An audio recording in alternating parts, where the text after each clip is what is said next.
శ్రీమాత్రే నమ. శ్రీ గురుభ్యో నమ. ఈ ఆగస్టు నెలలో ఈ యొక్క శుక్రుడు మరియు గురుగ్రహ కలయిక, దీనిని భార్గవ బృహస్పతి యోగం అని అంటారు. వాస్తవంగా బృహస్పతి దేవతలందరికీ కూడా గురువు, భార్గవుడు అంటే శుక్రుడు రాక్షసులందరికీ గురువు. కానీ శుక్రుడు కళలు, కళాత్మకత, కోరికలు, వీటన్నిటికీ ప్రతీతి. అదే బృహస్పతి వీటన్నిటినీ కూడా మనకు ఆపాదించేటువంటి, సక్రమమైనటువంటి మార్గంలో నిలిపేటువంటి గురుత్వ స్థానం. దేవతలందరికీ కూడా గురువు గారుగా ఉండబట్టి గురువు గారు అని చెప్పి గురుగ్రహం చేశారు. కానీ వాస్తవంగా ఆయన పేరు బృహస్పతి. ఇప్పుడు వీళ్ళిద్దరి కలయిక వలన మనం ఎలాంటి పరిస్థితులను చూడబోతున్నాము అనేటువంటి విషయాన్ని ఇప్పుడు మనం తెలుసుకుందాం. తదుపరి ధనుస్సు రాశి. ధనుస్సు రాశి వారికి సప్తమ స్థానం నందు గురు శుక్రుల యొక్క కలయిక ఉంది. ఇది అంత శ్రేయస్కరం కాదు. అదేంటండి, ప్రతి ఒక్కళ్ళ దాంట్లో ఏదైనా టాపిక్ చేంజెస్ శ్రేయస్కరం కాదని చెప్తున్నానంటే, గురు శుక్రులు వక్రంలో ఉన్నారు. వాళ్ళిద్దరి కలయిక మంచిదే, వాళ్ళు కలిసేటువంటి చోటు మంచిదే, కానీ వాళ్ళిద్దరి ఆరోగ్యం బాగాలేకుండా ఉంటే పరిస్థితి ఏమిటి?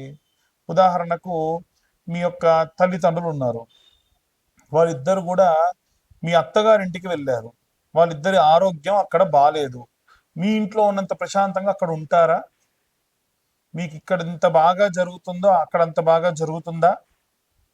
ఇలాంటి వాటికి ఆన్సర్ క్వశ్చన్ మార్కే ఉంటుంది. జరగచ్చు, జరగకపోవచ్చు. మీరే ఉన్నారు, మీ అత్తగారింటికి వెళ్తే మీరు ప్రశాంతంగా ఉండగలరా? లేదు మీ స్నేహితుడింటికి వెళ్తే ప్రశాంతంగా ఉండగలరా? లేదు ఏదైనా టూర్కి వెళ్ళారనుకోండి, టూర్కి వెళ్తే ప్రశాంతంగా ఉండగలరా? మీ భార్యాభర్తలు ఇద్దరి మధ్యలో కూడా విపరీతంగా గొడవలు రావచ్చు. ఎప్పుడు కూడా సప్తమ స్థానంలో శుక్రుడు మంచిది, కానీ ఆయన ఉన్న ప్లేస్ ఏంటి, అది వక్రంలో ఉంటే మంచిది కాదు. బృహస్పతి గ్రహం కూడా సప్తమంలో ఉంటే మీ భార్య నుండి మీరు ఎడ్యుకేట్ అవుతారు. కానీ ఎడ్యుకేట్ అవ్వడం కూడా ఎలా అంటే, ప్రశాంత చిత్తంతో మాట్లాడితే బాగానే ఉంటుంది.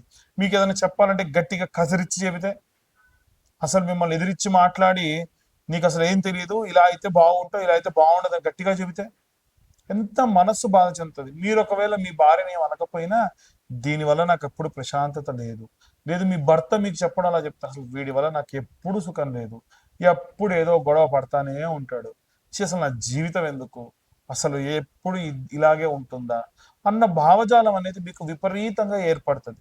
ఎప్పుడు కూడా మీ యొక్క మ్యారిటికల్ లైఫ్, పార్ట్నర్షిప్స్ అంతే, మీరు ఏదైనా పార్ట్నర్గా ఎవరైనా బిజినెస్లో ఉంటే కూడా అంత శ్రేయస్కరం కాదు. ఈ టైంలో మీరు పార్ట్నర్షిప్ మీ బ్రేక్ చేద్దాం అనుకున్నా కరెక్ట్ కాదు.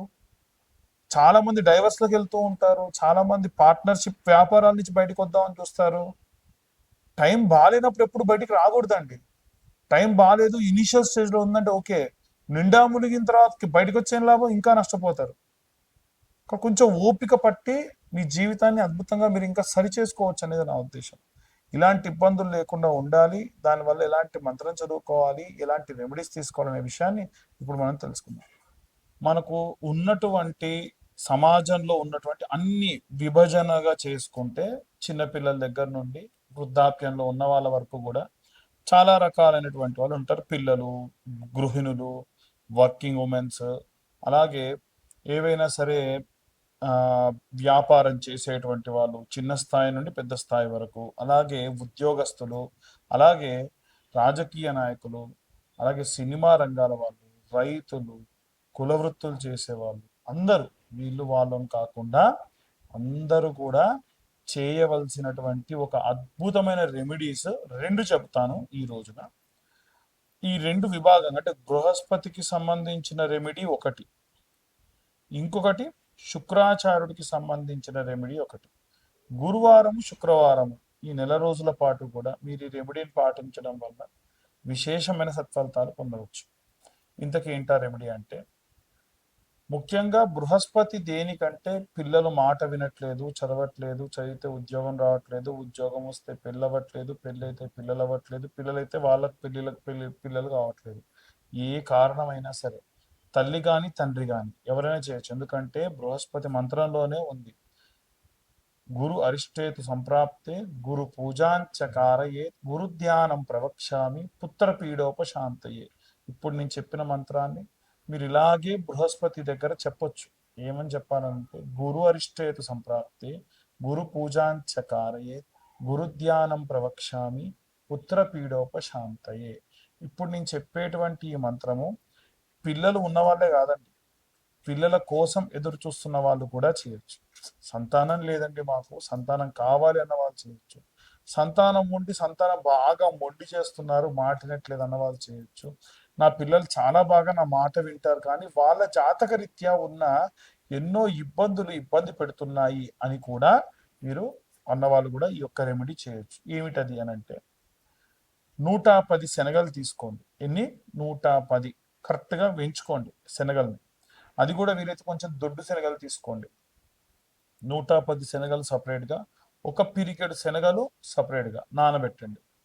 ఈ 110 శనగలు కూడా ఒక సూదిలోకి ఎర్రది కానీ ఆకుపచ్చ రంగు కానీ లేదా పసుపు రంగు వర్ణం కానీ ఆరెంజ్ రంగులో ఉన్నటువంటివి కానీ దారం తీసుకొని ఈ నానబెట్టిన శనగలన్నీ కూడా బుధవారం రోజు రాత్రి పూట స్నానం చేసి నానబెట్టాలి. పెట్టేసి మరుసటి రోజు ఉదయం 6 గంటల లోపే నిద్ర లేచి స్నానం చేసుకొని తలస్నానం చేసుకొని జడలాంటి వేసుకోకుండా చివరన ముడి వేసుకొని ఈ సూది దారం అంతా కూడా విరబూసుకోవద్దు, జుట్టుని ముడి వేసుకొని ఈ సూది దారంలోకి ఈ సూదిని ఆ శనగల్లో గుచ్చేసి అలా 110 శనగలు కూర్చండి. ఒక మంచి దండలా అవుతుంది కదా, దాన్ని ముడి వేసి పక్కకు పెట్టండి. ఈ నానబెట్టిన శనగలన్నీ కూడా ఒక గోల్డెన్ కలర్ క్లాత్, ఇంత చిన్నదైనా సరే సరిపోతుంది, ఆకు పసుపు పచ్చ అయినా సరే లేదా గోల్డెన్ కలర్లో ఉన్నటువంటిది అంటే స్వర్ణ వర్ణంలో ఉన్నదైనా సరే, ఎందుకంటే ఆయన మంత్రంలోనే ఉంటుంది స్వర్ణ వర్ణం, స్వర్ణ గంధం, స్వర్ణ పుష్పం, స్వర్ణ మాల్యాంబరధరం, స్వర్ణ ఛత్ర రథ స్వర్ణ ఛత్ర రథ ఆది శోభితం అని చెప్పి ఉంటుంది. కాబట్టి వీలైనంత వరకు ఈ యొక్క స్వర్ణ వర్ణంలో ఉన్నటువంటి ఆ యొక్క బ్లౌజ్ పీస్ లోపల ఈ నానబెట్టిన శనగలు వేసి ముడిగా కట్టుకొని నవగ్రహాల గుడికి ఉదయం 6:50 లోపు వెళ్ళండి. వెళ్ళి నవగ్రహాలకు కూడా ప్రదక్షిణ ఎప్పుడు చెప్పినట్టుగానే నవగ్రహాలకు ఎప్పుడు ప్రదక్షిణ చేసినా 21 ప్రదక్షిణాలు సవ్య దిశలో, 6 ప్రదక్షిణాలు అపసవ్య దిశలో చేయాలి. లేదా మీరు బృహస్పతి గ్రహం దగ్గరికి వెళ్ళి చేసిన తర్వాతకైనా చేయొచ్చు. ఈ బృహస్పతి గ్రహం అంటే గురుగ్రహం. అక్కడ అడిగితే ఎవరని చెప్తారు? ఉత్తరం వైపు మధ్యలో ఉంటాడు అనమాట. 4 దిక్కుల్లో ఉత్తరం వైపు మధ్యలో ఉంటాడు. ఆయన మెడలో ఈ శనగల దండ వేయండి. ఈ గోల్డెన్ కలర్ క్లాత్ ఉంటుంది కదా, క్లాత్ లో పెట్టిన శనగలు ఓపెన్ చేసి ఆయన ముందు పెట్టండి. ఇంత చిన్న బెల్లం ముక్క పెట్టండి. 2 కొత్త మట్టి ప్రమిదలు తీసుకెళ్లి కాస్త నూనె పోసి ఒత్తి వెలిగించి దీపం వెలిగించండి. ఇందాక నేను చెప్పిన మంత్రం ఉంది కదా, ఆ మంత్రం కూడా చెప్పండి. ఇంకా వీలైతే గోల్డెన్ కలర్ది ఇంత రిబ్బన్ లాగా కట్ చేసుకున్న క్లాత్ తీసుకెళ్ళి ఆయన మెడలో కప్పండి. కప్పి మీకు పిల్లలు కావాల్సి ఉంటే పిల్లలు కావాలి అనే కోరిక కోరుకోండి. పిల్లలు బాగా చదవాలి మొండి చేస్తున్నారంటే వాటి గురించి మొక్కుకోండి. లేదంటే మా పిల్లలంతా బాగా చదువుతున్నాను పెళ్ళవట్లేదు అంటే మీ పిల్లల పెళ్ళిళ్ళ కోసం మొక్కుకోండి. లిటరల్గా మీకు ఇలా కొంగు ఉంటే కొంగు ఇలా తీసుకుని ఇలా పట్టి నేను ఇప్పుడు చెప్పిన మంత్రం చెప్పండి. ఏమిటా మంత్రం అంటే గురు అరిష్టేతు సుసంప్రాప్తే గురు పూజాంచ కారయేత్ గురుధ్యానం ప్రవక్ష్యామి పుత్ర పీడోప శాంతయే. ఎన్నో జన్మల నుండి కూడా చేసినటువంటి పాపభూయిష్టమైన పనుల వల్ల గర్భం రాదు. ఒకవేళ సర్పాన్ని సంహరించినటువంటి వాళ్ళు ఎవరైనా అయితే వారికి కూడా పిల్లలు కలగరు.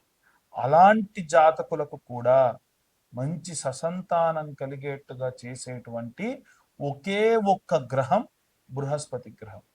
ఆయనకు ఈ విధంగా చేయండి. దీని వలన ఖచ్చితంగా మంచి సత్ఫలితాలు పొందవచ్చు.